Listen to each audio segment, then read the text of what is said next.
Radio de Derechos Indígenas, porque solo informado y organizado, un pueblo puede determinar su propio futuro.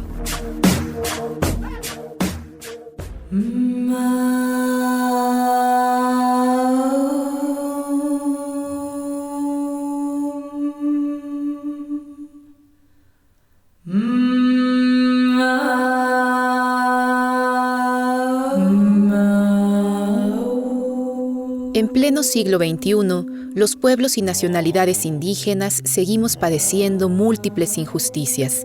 Aquí, en Radio de Derechos Indígenas de Cultural Survival, hemos realizado varios programas para denunciarlas. Y hoy, en el marco del Día Internacional de la Eliminación de la Violencia contra la Mujer, queremos enfocarnos, sí, en este tema, el de la denuncia de las injusticias y agravios, pero también en otro de gran importancia, el tema de la sanación.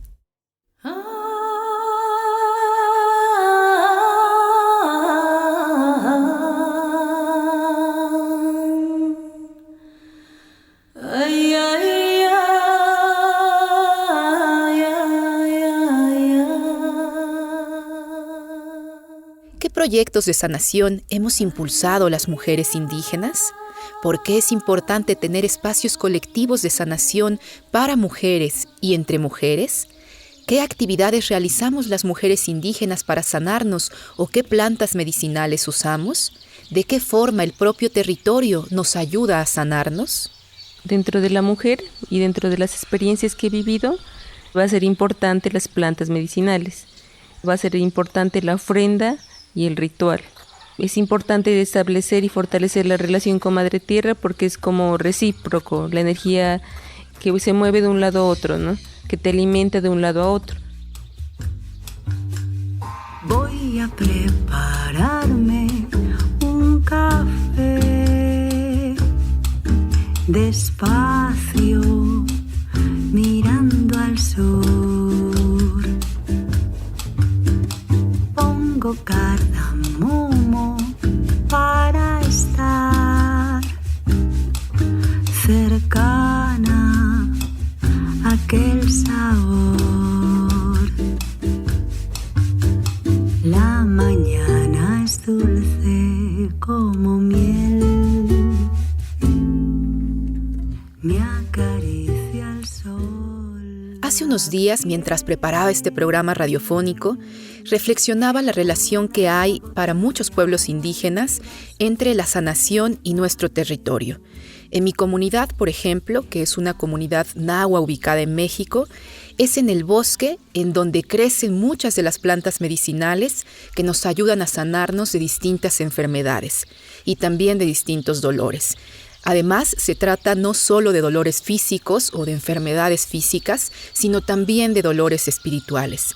Por esta razón, cuando amenazan al territorio con megaproyectos, con carreteras, con minería, con inmobiliarias, se amenaza también nuestra salud y se pone en riesgo nuestra vida. Yo soy Carmen Aliaga, soy parte del colectivo de coordinación de acciones socioambientales Colectivo Casa, una organización boliviana que trabaja ya más de 15 años con comunidades impactadas por la minería y en los últimos 10 años enfocados principalmente al trabajo con mujeres de estas comunidades. Como organización nacional hacemos parte de una articulación regional que es la Red Latinoamericana de Mujeres Defensoras de Derechos Sociales y Ambientales, mediante la cual también estoy en este momento coordinando la Escuelita por Justicia Climática Feminista, un espacio de formación virtual popular y feminista en Centroamérica, y colaborando con nuestra organización integrante en México. En este momento me conecto desde México, que es el Observatorio de Conflictos Mineros en Zacatecas.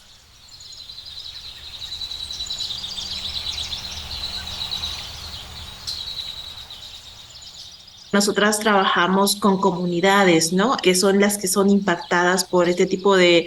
En Bolivia le han llamado la red con la que trabajamos, que es la Red Nacional de Mujeres en Defensa de la Madre Tierra, una red de mujeres indígenas, regantes y pesqueras. Le ha llamado a esta forma de vulneración de los derechos violencia ambiental contra las mujeres. Y esto pensándolo en el sentido de que si bien son las comunidades enteras, las comunidades mixtas compuestas por hombres, mujeres, niños, ancianos y demás, las que sufren los impactos, por todo el tema del cuidado, todas las actividades del cuidado que las mujeres desempeñan día a día, cotidianamente en sus familias, en sus comunidades y en sus territorios, ellas van sintiendo de una forma intensificada y diferenciada estos impactos, ¿no? Lo que hemos estado reflexionando juntas es que hay una complicidad entre la violencia extractiva, la violencia de despojo de los territorios, con las formas de violencia patriarcal. Nosotras nos hemos ido dando cuenta al pasar los años que no es una casualidad que cuando llega la minera, cuando llega un operador minero al territorio, son las mujeres las primeras en darse cuenta del impacto, sea ambiental, social, de cualquier tipo, porque a veces están en fase de exploración y no hay un impacto inmediato ambiental, pero sí social, ¿no? Porque se empieza a ver trabajadores extraños dentro de la comunidad.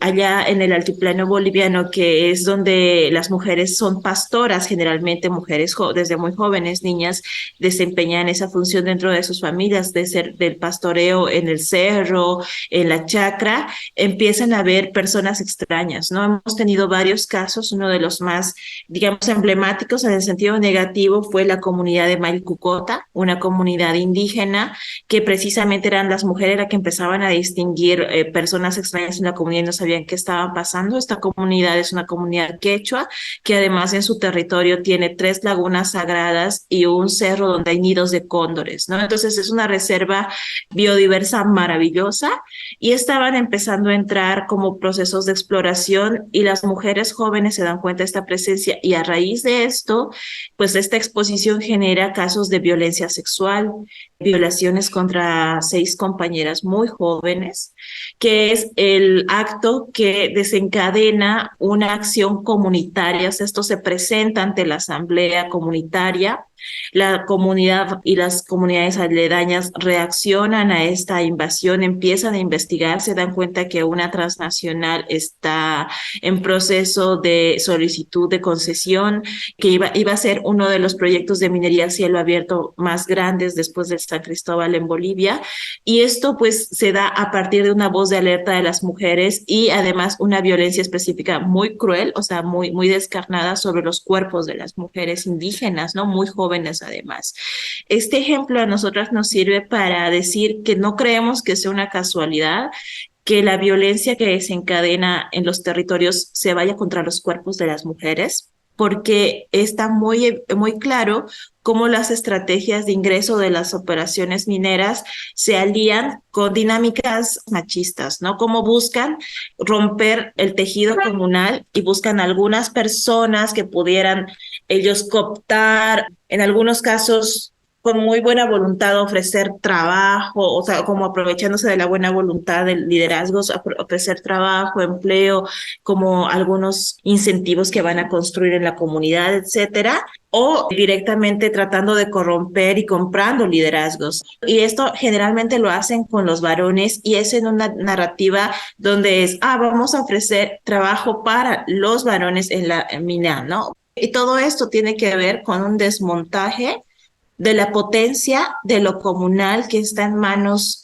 femeninas, ¿no? Que es esta voz de alerta que las mujeres articulan vecina con vecina, comadre con comadre, que es la que finalmente activa la política comunitaria para hacer frente, e incluso como el caso de Mailcucota, se logró expulsar esta transnacional. Entonces sentimos eso, que no es una casualidad, que hay una intencionalidad de desmontar la potencia de las mujeres, porque es la que sostiene por roles de cuidado, por asignaciones históricas y demás, pero que es la que va consolidando toda esta resistencia comunitaria y que hay una intención de romper esto, ¿no? O sea, encontrar fragmentos, encontrar heridas por las cuales romper esto y así efectivizar los ingresos de, no solamente de proyectos mineros, sino que lo hemos visto también con otras formas de megaproyectos y amenazas territoriales.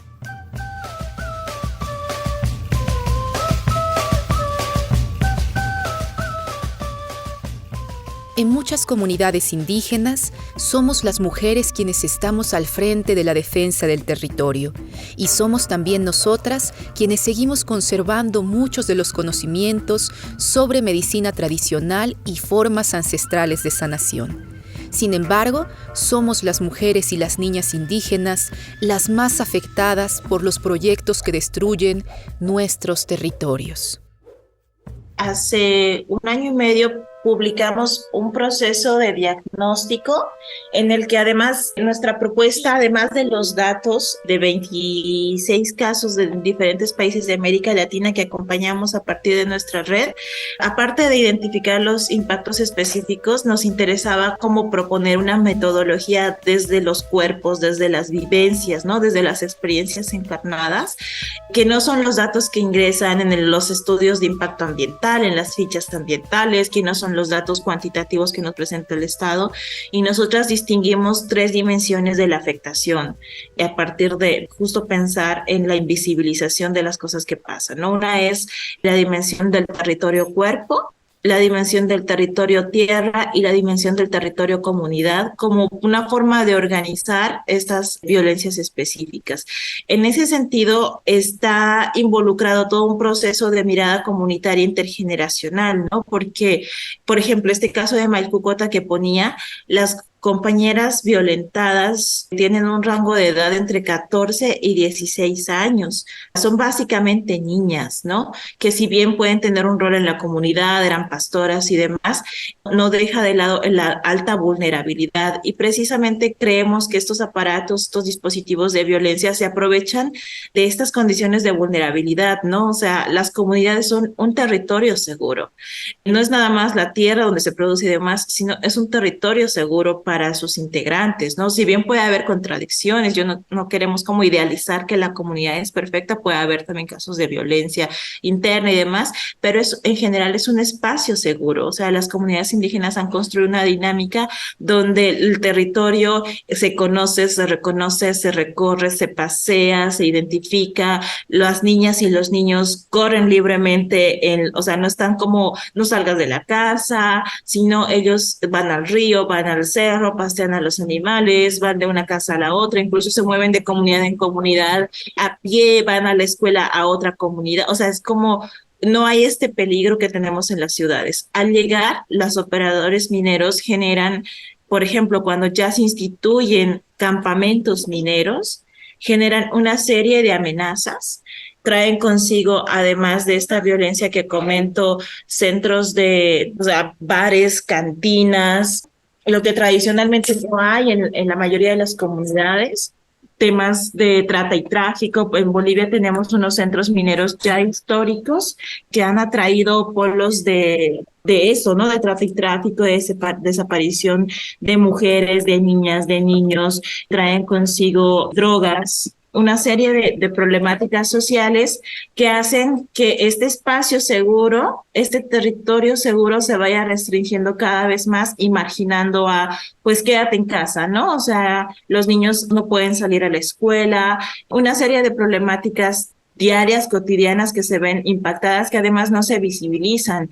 Nosotras documentábamos como, por ejemplo, en el caso más evidente, pero pasa en otros lugares, el de Ecuador, después de una irrupción de operadores mineros acompañados del ejército, las compañeras, sobre todo mujeres, quedan con trastornos de ansiedad, de pánico, están actualmente medicadas, ¿no? Por ejemplo, toda la tristeza, todo el dolor, todo el miedo, toda la ansiedad, la separación de las familias, todo esto que va quedando y trastocando la vida, o sea, no es una cosa menor, sino es algo que afecta directamente la calidad de vida de las personas, de las familias, que quiebra relaciones familiares, que quiebra relaciones de amistad, que cambia rumbos de vida por completo y que esto afecta literalmente la vida en estas comunidades, no es tomado en cuenta, ¿no? No es cuantificado, no se habla de este tipo de impactos sociales cuando las mineras presentan sus proyectos.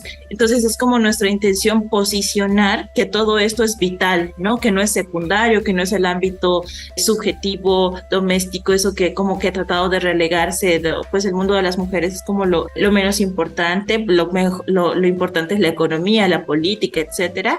Como tratamos de darle la vuelta a eso, y en ese sentido están pues muy presentes estas vinculaciones comunitarias y el cuidado de la vida que tiene que ver con las niñeces, ¿no? Con el cuidado de las siguientes generaciones.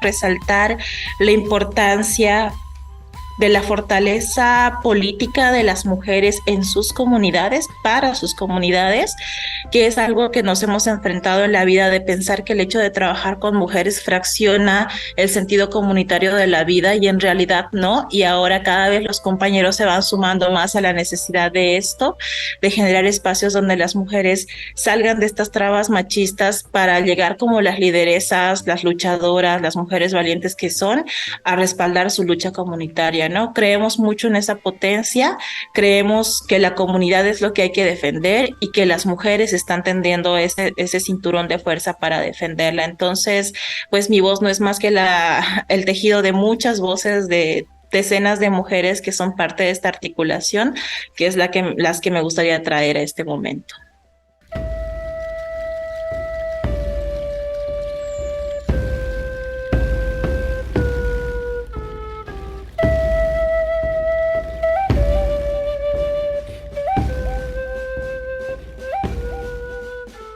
Las mujeres indígenas enfrentamos una doble o hasta triple discriminación, por ser mujeres, por ser indígenas y en muchos casos por vivir en condiciones de pobreza. ¿Qué alternativas hemos construido para sanar la violencia que se vive en nuestros territorios y que también lastima nuestros cuerpos? Vamos a conocer la experiencia de una mujer inga originaria de Santiago Putumayo, Colombia. Ella fue entrevistada por Rosy Zul, también integrante de Cultural Survival, en la Amazonía boliviana. Les damos este contexto porque durante la entrevista escucharán algunos ruidos fuertes. Se trata de mangos que caen sobre el techo. Puanguistucuicuna, Ayipuncha, Muscuitizuicani y Ingacani, Putumayo Manda. Soy Muscuitizoy de la comunidad Inga de Santiago Putumayo. Tenemos muchas acciones que como mujeres hemos venido realizando para nuestra sanación principalmente y nuestra unidad colectiva. Y ha sido principalmente como dentro de nuestro territorio hay muchas habilidades y una de ellas es la habilidad en la artesanía. Y esta ha sido fundamental, podría decir, encontrarnos a tejer en telares, el telar de cintura, el telar en aguanga, donde hacemos un tejido que se llama chumbe, un tejido artesanal que lleva simbología. Y estos encuentros, digamos que de primera medida, podría decir que ha fortalecido nuestra unidad y nuestra colectividad. Este tejido es el que envolvemos precisamente en nuestro vientre, que es nuestro centro energético, donde nosotras nos reconocemos en el vientre como mujeres, qué es lo que sucede a esta energía, si está triste, si tiene miedo, si tiene rabia, ahí nos vamos reconociendo. Y por otro lado también digamos que tenemos nuestros chakras, que son nuestros cultivos tradicionales, y ahí también hay encuentros colectivos como mujeres. Nosotros estamos cuidando. Diría que en caso de nuestras comunidades y nuestros grupos también, que tenemos colectivos de mujeres y también otros colectivos de jóvenes, digamos que nosotros ha sido fundamental cuidar la chakra. Ahí nos encontramos a cuidar también nuestras plantas medicinales, nuestras plantas alimenticias. Decimos que cuando comemos, lo que comemos también es medicina. Entonces, hoy en día, digamos, ante todas las situaciones, ¿no?, que están en la amenaza de nuestros territorios, que ocurre ahorita, por ejemplo, lo que siempre se está moviendo desde hace 10 años ha sido más fuerte, la llegada de las multinacionales megamineras, ¿no?, algunas africanas, canadienses, ¿sí?, alemanas también, ya para no nombrarlas, son muchas las que han llegado. y hay mucho interés por los minerales que hay en el territorio, ¿sí? Pero digamos, esta unidad y reconocernos, tener muy fuerte la identidad, ha sido como una base fundamental para sentir también ese latir de la Madre Tierra y ese latir espiritual también de la Madre Tierra. Por eso cuando hay algo que quiere destruir la Madre Tierra, lo sentimos desde adentro y actuamos. Y entonces actuamos y de una estamos los grupitos, no solamente nuestro grupo, ¿no? Que es la asociación Cusicuy, también en la que pertenezco, de mujeres artesanas, y también pertenezco al colectivo Runa Pacha, que cuidamos y defendemos también el pensamiento y lengua propia, sino que también digamos que apenas ocurre algo, actuamos como organizaciones también, digamos, principalmente del Valle de Sibundoy.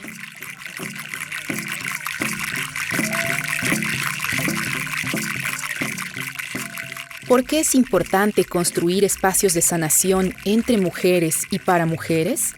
¿Por qué es importante defender nuestro territorio y también defender y sanar nuestro cuerpo? Es decir, ¿por qué es importante defender el territorio tierra y también el territorio cuerpo?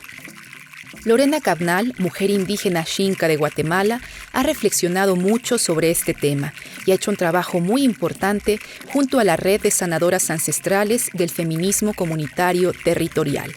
Ellas hablan de la sanación como un camino cósmico-político, lo que significa tomar la sanación como un camino de vida para las mujeres, pues somos nosotras las que estamos al frente de la defensa del territorio y en muchos casos nuestros cuerpos viven vejaciones en esos contextos de lucha y al mismo tiempo también en el ámbito cotidiano nos atraviesan otras violencias. Por ejemplo, cuando vivimos situaciones de violencia doméstica, económica o sexual en nuestra propia familia. Temas de los que, por cierto, se habla muy poco. Podríamos hablar de proyectos y también acciones o procesos también propios de nuestro territorio, donde ha sido importante encontrarnos como mujeres, ¿sí? Apoyarnos entre mujeres, porque de alguna manera hay situaciones como íntimas también que han sucedido en la comunidad, digamos, ¿no? Y que necesitamos dialogarla entre nosotras y hay una privacidad. Y nos entendemos mucho mejor porque como mujeres digamos que tenemos alto impacto nosotros decimos, bueno, algo que nos ocurre a nosotras y es diferente a los hombres es que nos ocurre la menstruación. Si nosotros decimos que es la quilla, la luna, ¿no? Nos llegó la luna, así, y nos mueven emociones particulares que cuando está la luna llena, por ejemplo, no se nos pueden mover emociones más fuertes, cómo nos acompañamos porque sabemos cómo se siente la otra, ¿sí? Entonces va a ser importante, digamos, entendernos como mujeres. Y sí nos apoyamos para hacernos equilibrio y también está la presencia del hombre. Sí hay hombres que digamos también de manera respetuosa han actuado y es bonito digamos dentro de nuestra comunidad de encontrar hombres que te dicen yo quiero pedirte disculpas, yo sé que no te he hecho daño pero en nombre de este género, lo que ahora se conoce como género hombre, hemos hecho daño a las mujeres. A mí me lo han dicho mis hermanos mayores, entonces uno dice, ¿cómo así?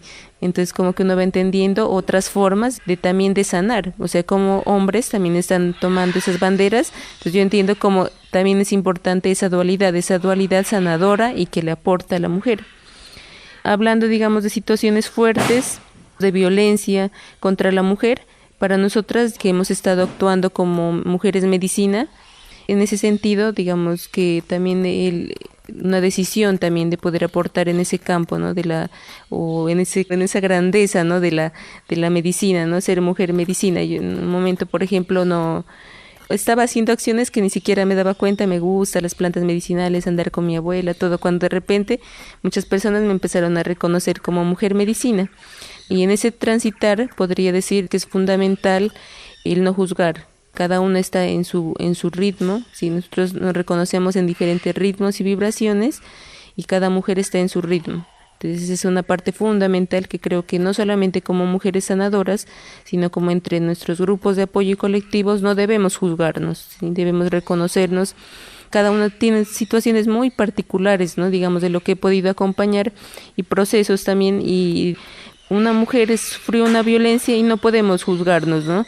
Y siento que es fundamental dentro del proceso de sanación colectiva, porque si nos llenamos de rabia, podemos cometer el error de volver a llegar a crear poderes, ¿sí? Pero ese no es el sentido, ¿sí? El sentido es trabajar en unidad y en colectividad. Y algo que nuestros mayores nos han dicho y nosotros como palabras fundamentales para poder mantener unidad y la espiritualidad fuerte es la humildad. A veces como mujeres también nos hemos llenado de ego y eso también nos hace daño, ¿sí? Hablo de esto porque hace parte de la salud como mujeres. En cuanto a defender nuestro territorio, ¿no? Ya hablando de la relación de cómo también como mujeres, en el sentido de cómo nos sanamos, nuestros mayores nos han dicho, pero entonces, ¿qué vas a sanar el territorio? Dice, ¿no? Pero primero dice, acuérdate de tu primer territorio, y no es ego, ¿no? Es de pronto lo que en español diríamos como autoestima, ¿no?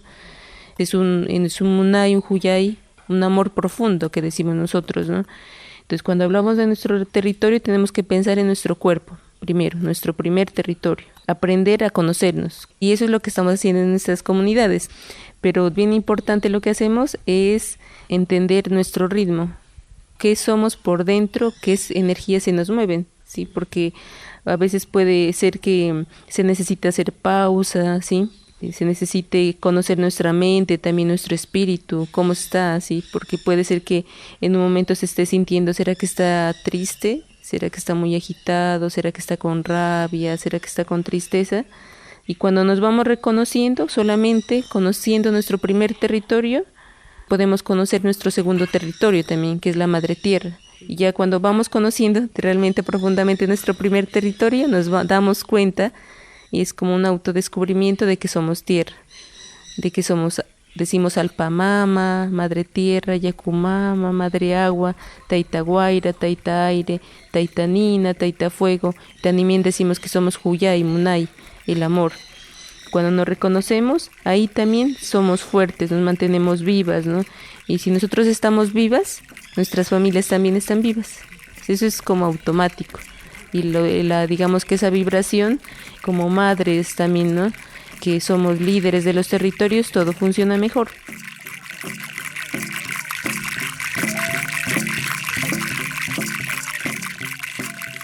Recuperación y defensa de nuestro territorio, cuerpo, tierra.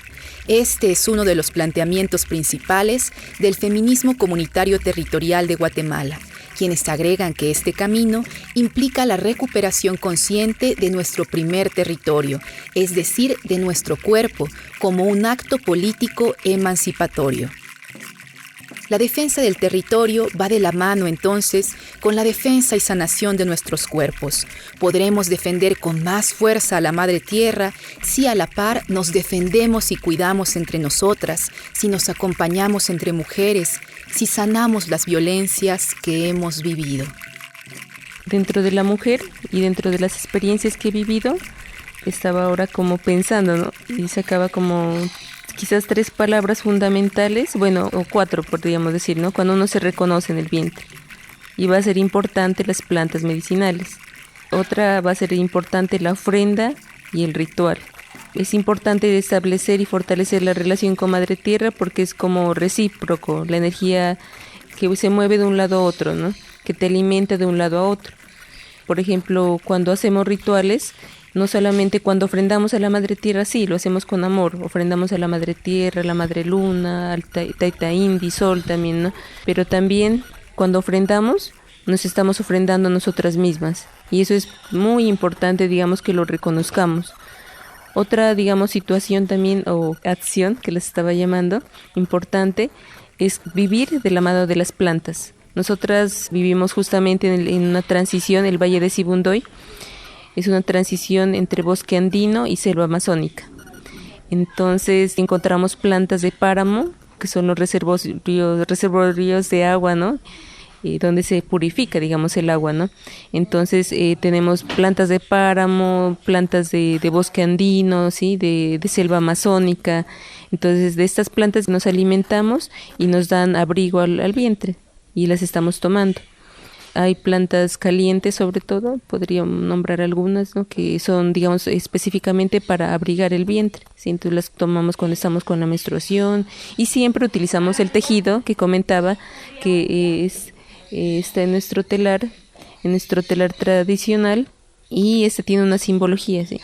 que también es bien importante para nosotros. Por eso decimos, tejemos simbología, símbolos ancestrales que nos han dejado los abuelos, y ahora, digamos, al recorrer y compartir con otras comunidades, uno se da cuenta que hay mucha simbología en los Andes, donde hay comunidades no solamente que están viviendo en los Andes, sino en el Amazonas, y están haciendo tejidos, digamos, en telar. Hay simbología como muy similar. La simbología, por ejemplo, del sol, la de la chagra, que es como común, la de la rana, también coincide como con otras comunidades. Y son elementos que nos han dejado para proteger. Se dice que cuando se va haciendo el tejido, la persona que teje brinda la energía. Estás compartiendo la energía. Y te concentras solamente en el tejido, porque de pronto los quienes hayan tejido en telar, vas tejiendo y no puedes pensar en otra cosa, tienes que estar en el tejido. A veces cuando la mujer tiene dificultad, cuando estamos tejiendo, dice, no puedo tejer, algo me pasó, empiezan a contar la historia, ¿no? Y también ocurre un proceso de sanación. Y luego suelta como que dice, ya me puedo concentrar en el tejido. Y de alguna manera el tejido también es un elemento sanador. Eso ocurre mientras se va elaborando el tejido. El tejido finalizado, podríamos decir, es un conjunto de símbolos, son muchos símbolos que tenemos, que nuestros abuelos dicen, hay símbolos también en la madre tierra, dice, tejidos de chumbes que están rodeando el territorio y están protegiendo el territorio, dice. Entonces esos símbolos están como en nuestro tejido chumbe y decimos, ahí está protegiendo nuestro territorio, que decimos, nuestro cuerpo también. Entonces, más que un accesorio también dentro de los trajes tradicionales que tenemos en las comunidades, o sea, es más que un accesorio, ¿no? Es medicina. Y también para nombrar una de otras plantas, digamos, fundamentales que han sido dentro de nuestro apoyo, ha sido el yagé, pues que es muy conocido en el mundo como yagé. Nosotros le decimos ambiguasca, ayahuasca, ¿no? O el capí, que se lo conoce también, ¿no? En la selva. Y esta planta también ha sido una planta maestra, ¿no? Para movernos en cuanto a la parte espiritual, mental de la mujer, porque hay muchas cosas que ocurren a nivel físico, digámoslo, ¿no? El mundo como está, y hay muchas violencias, ¿no? Que está recibiendo la mujer, ¿sí? Las tareas de la mujer no son fáciles, ¿no? Solamente en el hogar, atender, y si ocurren situaciones externas, ¿no? Podríamos hablar de asesinatos, violaciones, ¿no?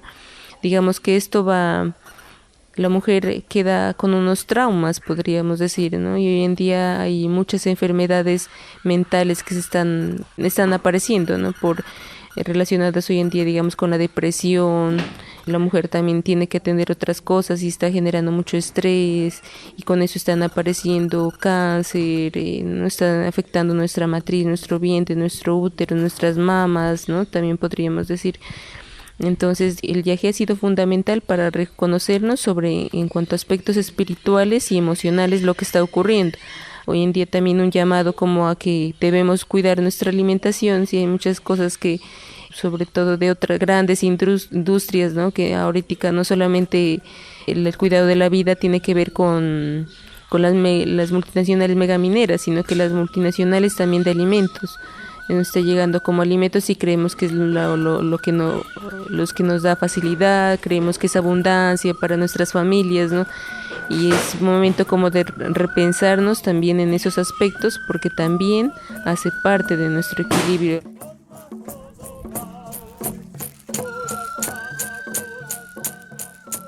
Para finalizar este programa de Radio de Derechos Indígenas, queremos invitar especialmente a las mujeres a recordar alguna experiencia de sanación que hayan tenido en sus territorios y en la que hayan estado acompañadas por otras mujeres. ¿Recuerdan alguna experiencia de ese tipo? ¿Han vivido algo así? Las invitamos a escuchar la experiencia de sanación de Muscuy Tizoy.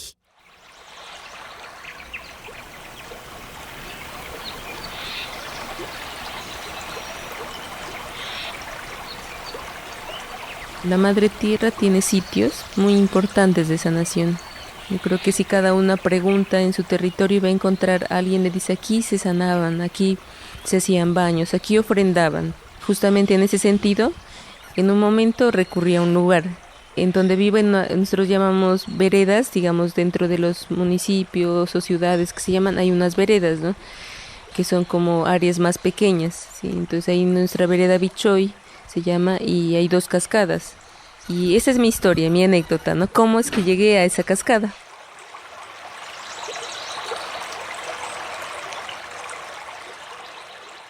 digamos que podría decir que es una violencia, tal vez la podría llamar, con respecto a la colonización.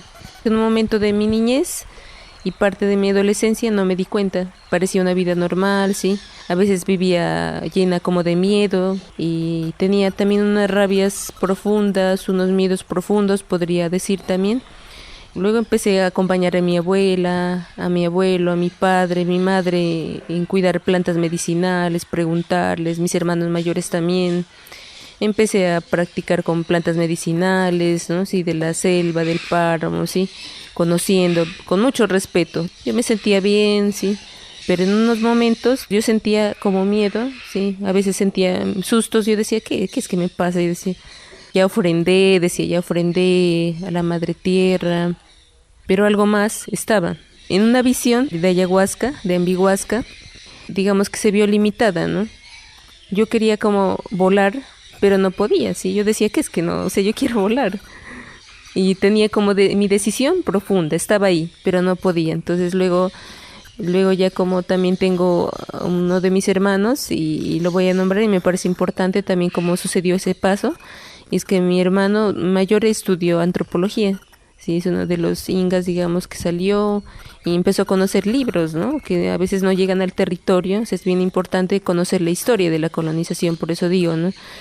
Entonces él nos empezó a explicar cómo llegó acá, qué ocurrió con lo del bautismo, que empezaron a bautizarnos, ¿no? Obligarnos a creer en otros dioses, ¿no? Viendo que nosotros teníamos nuestras propias, digamos, con nuestra propia cosmovisión, un pensamiento propio importante, digamos, ¿no? Entonces, donde no se desarrolló un diálogo intercultural verdadero, sino que fue imponer, ¿no? Donde hubieron asesinatos, otras, digamos, de la comunidad se suicidaron, otros salieron huyendo, ¿sí? Entonces, claro, veníamos de esa historia de imposición donde a mí también me bautizaron. Entonces yo dije, como que analizando también con mi hermano mayor, un consejo también de un abuelo mayor también que vive en Mocoa también, ¿no? Taita Lucho Flores también, que ha sido como fundamental. Él es inga, ¿no? Que se fue a vivir allá como en la parte más de la selva. Y bueno, mi hermano mayor, Jaime Tizoy se llama. Y entonces cuando, digamos, yo dije, sí, algo está pasando, dije, entonces acuérdense de las ofrendas de las cascadas. Ahí fue cuando ya la ofrenda de las cascadas, baños en cascadas, vamos a llevarle una ofrenda. Y recuerdo que fuimos con mis hermanas y ahí sentí como compañía, vámonos las tres, dijimos. No había caído en cuenta que nosotros nos estábamos apoyando, ¿no? Desde siempre nos hemos estado apoyando las tres. Y ese momento fue especial, o sea, yo siempre lo cuento, no había pasado esto. Pero ahora como con lo que preguntas, ¿no? De cómo es el apoyo entre mujeres y claro, es ahora que lo caigo en cuenta, estábamos mujeres, ¿no? No caí en cuenta porque nosotros, digamos, en la familia, hombres y mujeres nos respetamos y muchas veces no caigo en cuenta que muchas cosas las estamos haciendo entre mujeres, ¿no? Y me acuerdo que nos dieron algunas indicaciones, ¿no? Porque íbamos por a una cascada sí conocíamos, pero luego nos dieron unas indicaciones para llegar a la otra cascada. Ya seguimos las instrucciones, vayan por cerca del agua, se van a encontrar una piedra gigante, sigan caminando, sigan un cursito de un cuerpito de agua. Y así caminamos y en un momento decíamos, hola, parece que no vamos a llegar. Pero las tres seguíamos, y nos hizo un poquito de sol, llovió un poquitico, pero estaba como fresquito el día, seguíamos caminando, no, sí, vamos a llegar, y hasta que escuchamos la cascada, y en una parte estaba toda llena de plantas, porque es como más, o sea, no son lugares que no son turísticos, digamos, ¿no? Entonces cuando ahí por allá a un lado se había caído un árbol, estaba todo lleno de matas, ¿no? Dijimos por aquí, a ver, ¿será que nos podemos meter? Y recuerdo que casi gateando, decimos acá, arrastrándonos, llegamos y salimos a un lado por allá. Y cuando ya encontramos una cascada gigante, pues allá y nosotras contentas llegamos, dijimos, ¿no? Y le ofrendamos nuestras flores y le hablamos a la cascada porque eso es lo que nos dijeron nuestros abuelos, ¿no? Háblenle siempre a los territorios y pídanle la sanación que quieren. Y en ese momento estábamos las tres, la cascada ahí al frente, y era el momento ya, digamos, de hablarle. Y le empezamos a contar a la cascada, diciéndole cada una en sus palabras, ¿no? Y podría decir algo así, más o menos lo que le dijimos en ese momento, ¿no? Necesito sanarme, yo sé que hay acá dentro de aquí en mi cabeza algo que me hicieron, sí, y luego también, digamos, todo eso de las otras magias, ¿no? Que ocultas, ¿no? Que también está utilizando las religiones, ¿no? Que llegaron con los capuchinos, la colonización. Entonces era limpiar acá y meternos en la cascada, y caía el agua ahí. Y eso es frío, es congelado, ¿no? Una nevera. Nos metíamos, tomábamos aire y le agradecíamos. Nosotros, claro, llevamos también nuestras ofrendas, ¿no? Le llevamos flores también de nuestras chagras, de nuestros jardines, le llevamos aromas, sahumerios, prendimos un poquito de fuego ahí al ladito, ¿no? Donde se podía, agradeciéndole. Y ahí estuvimos un largo rato, recibiendo, solamente en acción de recibir. Es como cuando te van a entregar un obsequio, ¿no? Tú dices, ay, te abre los brazos o las manos para recibir. Y así estuvimos recibiendo la energía de la cascada, que digamos es un vínculo importante, y podría decir que son como lugares especiales donde, como si fueran, tú le pudieras acercarte al oído de la Madre Tierra y le pudieras hablar ahícito, le pudieras agradecer. Son sitios muy especiales de ritual, y digamos a partir de ese momento nuestra vida cambió. Ya veníamos de desapegarnos de toda esa colonización, desaprender, sanar, soltar, digamos, toda esa imposición en cuanto a otras dioses, ¿no? Y retomar nuestra cosmovisión, nuestro propio pensamiento propio. Y de ahí en adelante ya los rituales, las ceremonias, todo, o sea, podíamos volar, por así decirlo, ¿no? Podíamos expandir nuestras alas ya, sin límites, todas las posibilidades ahí dispuestas. Entonces yo digo, si no me hubiera ido a esa cascada, tal vez no me hubiera, la misma colonización me hubiera cortado ese diálogo con la Madre Tierra y el Sol.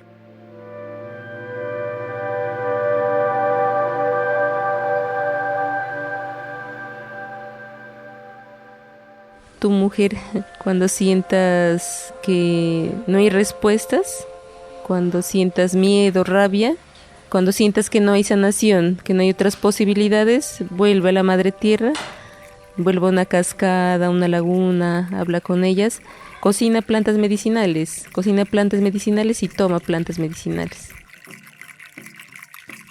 Es la danza de la vida, un río que canta, misterio que avanza.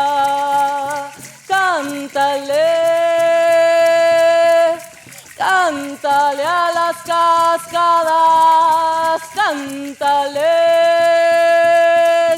que todas mis aguas voy dejando bailar. Pongo agua en el fuego, fuego en el agua, copal y lavanda, lavando mi alma.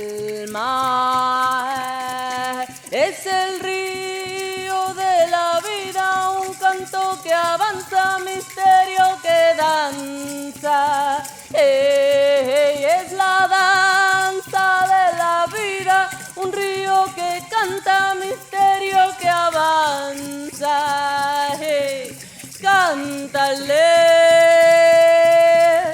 Cántale a las llamas, cántale que este día de piel vine a cambiar. Pongo agua en el fuego, fuego en el agua. Cuéntenos qué desea escuchar sobre derechos de pueblos indígenas. Búscanos en Facebook y Twitter como CSORG72.